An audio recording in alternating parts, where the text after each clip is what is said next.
এবং কালকে বিজেপি পেছন দিক দিয়ে জানে বিজেপির ডাকে লোক আসবে না, তাই বিজেপি পেছন দিক দিয়ে এই নবান্ন অভিযান করাচ্ছে। এবং আজকে আমি একটা পোস্ট দেখলাম আমাদের ফাইন্যান্স মিনিস্টার,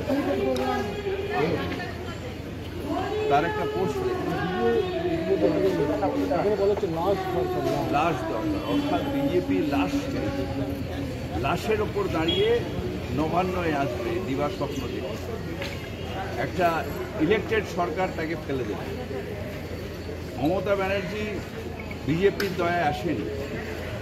মানুষের সমর্থনে, সারা বাংলার মানুষের সমর্থনে সে চিফ মিনিস্টার, তাকে ফেলে দিয়ে ব্যাকডোর থেকে বিজেপির চিফ মিনিস্টার হওয়ার যে দিবা স্বপ্ন দেখছে সেটা মূর্খ রাখবে, ওরা মূর্খামি করছে। কালকে নবান্ন অভিযানে বিজেপির হয়তো কিছু কর্মী যাবে, স্টুডেন্টের নাম করে হঠাৎ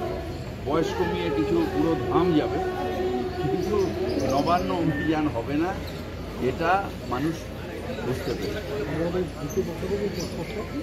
আমরা জানি যে কোনো জায়গায় কোনো ঘটনা ঘটলে সেই ঘটনার ফলাফলটিও মেকআপ দেখা যায়, সেটাকে পুলিশ ঘিরে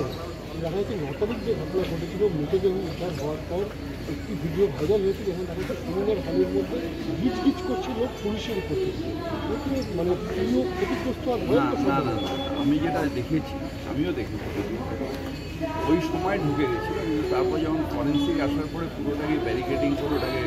তালা দিয়ে সিল করে দেওয়া, সেই সময় অনেক সময় ঘটনা একটা ঘটলে কিছু কলেজের স্টুডেন্ট, কিছু যারা কাছাকাছি থাকে তারা একটা আগ্রহ নিয়ে আসে। আমার মনে হয় না যে প্লেস অফ অকারেন্সে পুলিশ সেটাকে ধরতে দিয়েছে, এবং আমি বিশ্বাস করি যে এই জঘন্য অপরাধের শাস্তি হবে। তদন্ত করছে, কিন্তু পুলিশ যেটা গ্রেপ্তার করেছিল তারপর থেকে কোনো প্রগ্রেস শেষ হয়,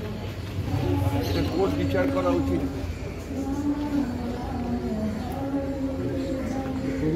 পুলিশের হাত থেকে দিয়ে দেওয়া হলো, এটা তো কোর্টের একটা অদ্ভুত, তাদের সিবিআইয়ের প্রতি একটা